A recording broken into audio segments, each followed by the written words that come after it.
Hello and welcome to Beyond the Ad Account podcast, where we're going to talk about the things we learn and the struggles we are going through growing direct-to-consumer brands at an e-commerce aggregator slash incubator called Blink Ecom. My name is Dylan, and I'm really happy you've joined me today because the topic that we're going to be covering today is some of the background on why and how we decided to start Blink and why we went a different direction to most e-commerce aggregators, deciding to actually build the brands rather than buy and grow them.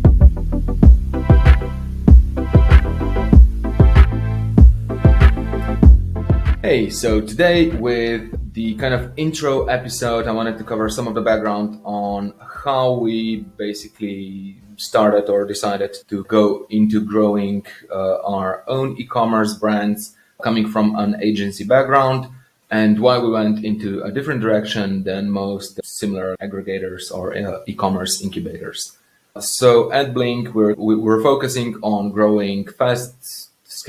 growing e-commerce brands, focusing on own product development and aggressive growth through paid advertising channels. So that's the main driver of these brands. And the big debate, both internally and when talking to others who are either part of e-commerce aggregators, agencies, D2C brands, and so on, was whether it's a better idea to go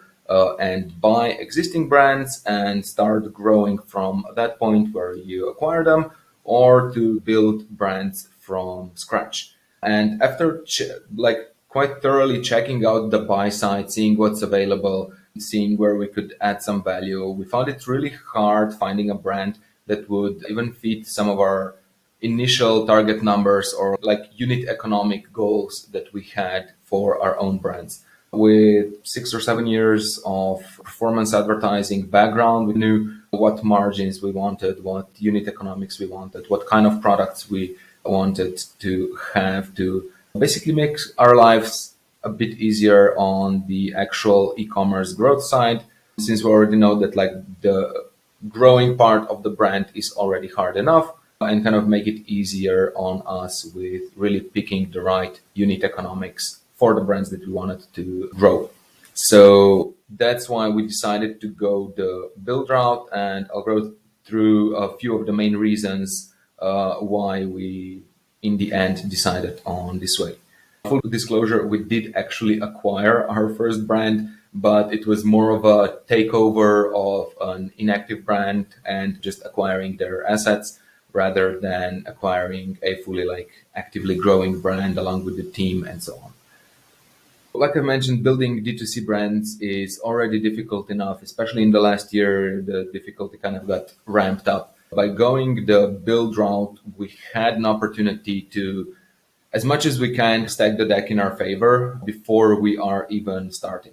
So we try to make the kind of the underlying genetics or the foundations of the brands that we are starting to build as optimal as you can and as tailored to growing with paid advertising and like your own e-commerce channel as possible. So one of the first ways where we found that we can have a very positive impact comparing to kind of just acquiring brands was really focusing on our own product development process, on our own formulations, on really making we have some unique products and improving on what kind of the existing market players are already having in their like product repertoires. So that we have at least something to help build somewhat of a moat around each brand. In D2C, it's somewhat hard to do that because the only real advantage you have is how fast you can move. Pretty much anything you do product wise, formulation wise, can be copied by someone with either more money, bigger team, whatever. But they're always going to be like half a year or a year behind you. So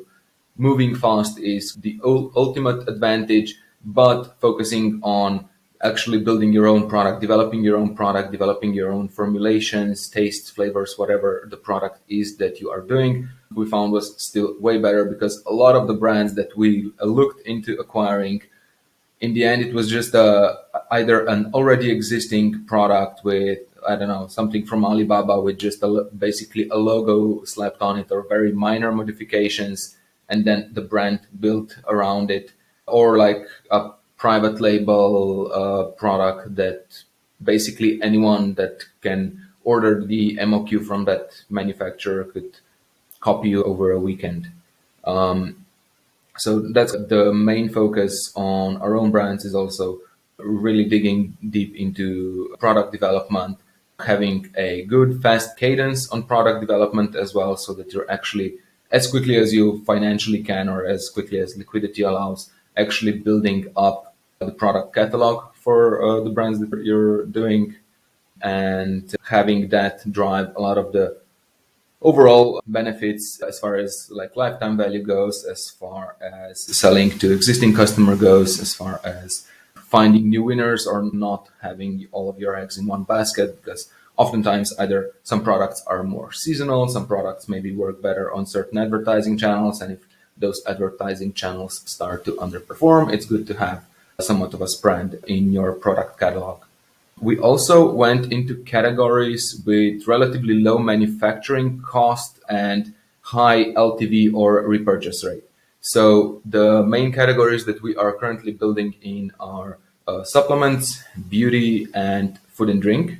And all of them, especially like half a year to a year ago when we were planning and formulating our approach, basically anyone we talked to had a lot of supply chain delays, tenfold increases in shipping costs that they had, like delays with manufacturing because it was basically they had no control on getting the source materials to the factories and so on. So we initially wanted to move into categories where you have way more manufacturer flexibility than maybe some other categories, where if you basically have your own formulation and if all the manufacturers that you can potentially work with have an okay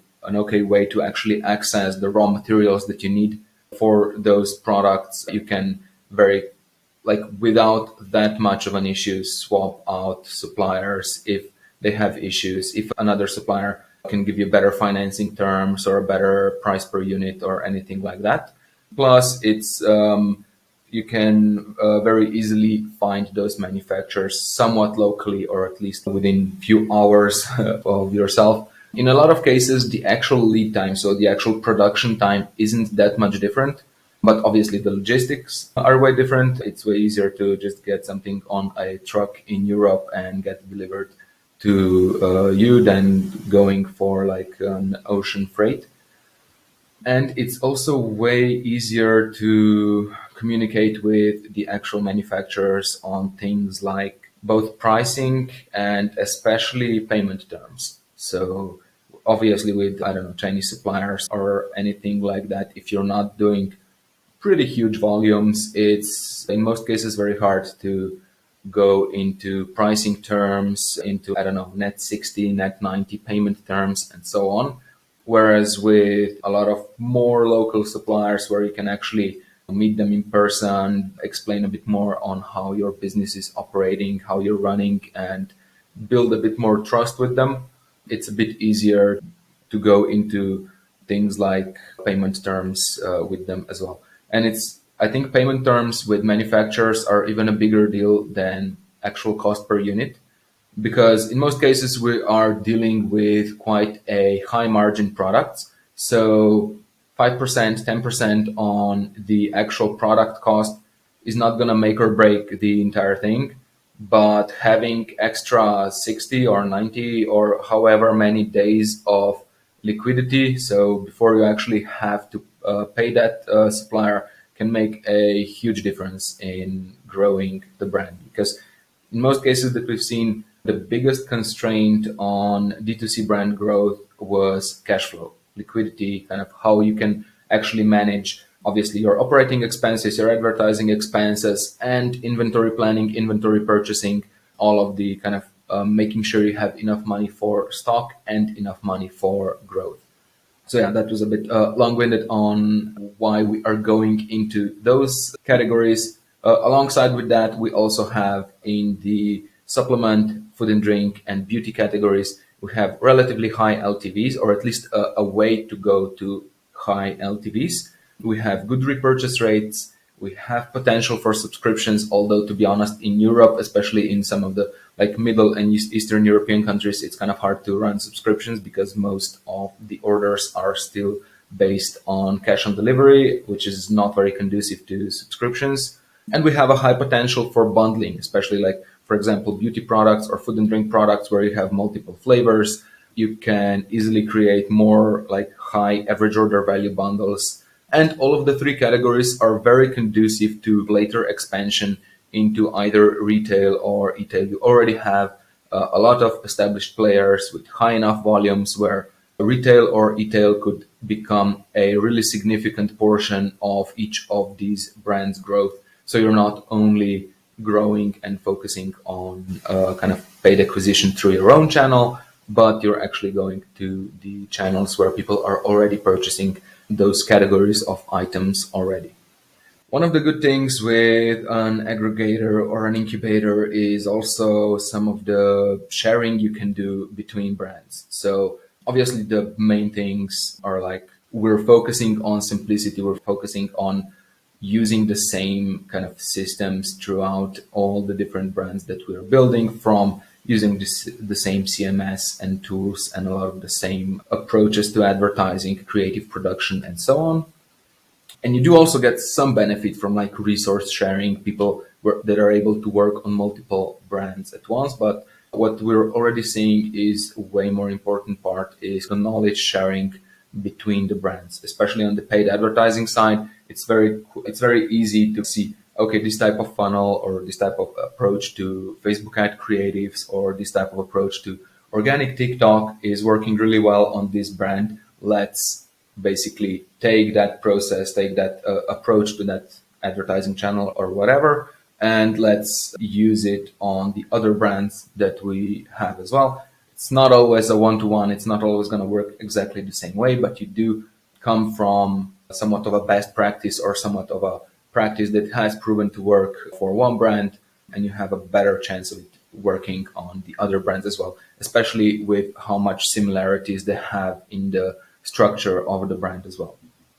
One of the big downsides, though, with going the build way rather than the buy way is the first million euros of revenue is obviously the hardest and the slowest to get. So we are sacrificing some time by going this way, especially time at the beginning of growth. But our idea is, especially from the brands that we have either seen or work with, is that we're going to have an easier way if we set the right foundation at the start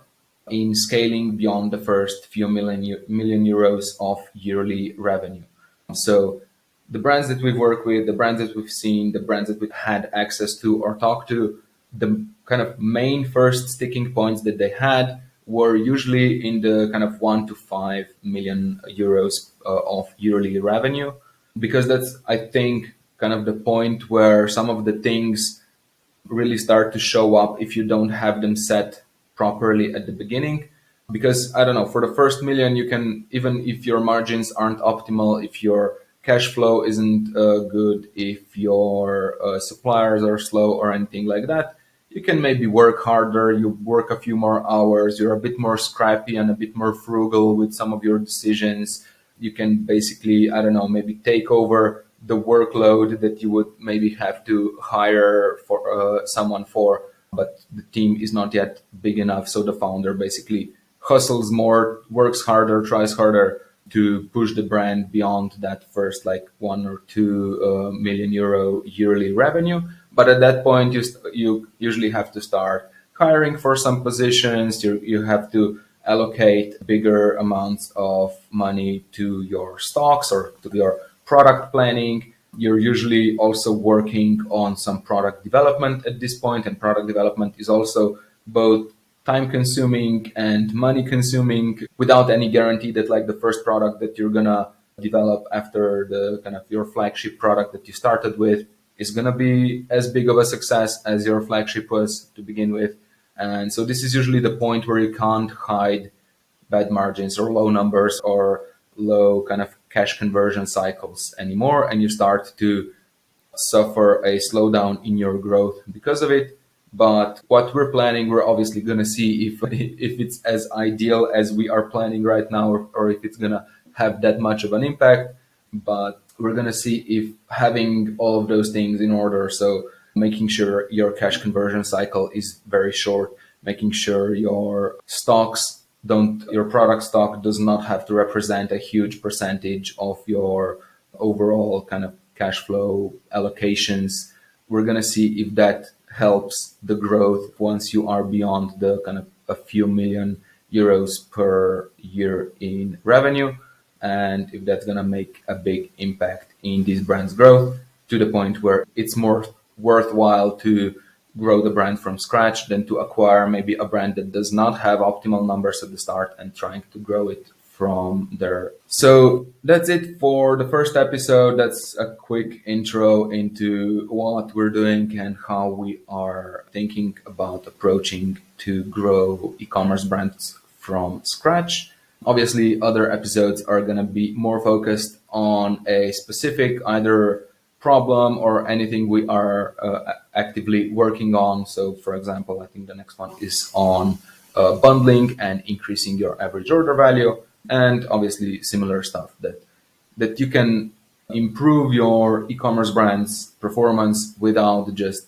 talking about tweaking the ad accounts, how you're running ads, what kind of creatives you're doing, what kind of campaign structures you're running, and so on. Focusing on everything around the actual advertising efforts that also plays a huge impact in e-commerce growth. So thanks for joining me today. Thanks for listening, and see you in the next episode.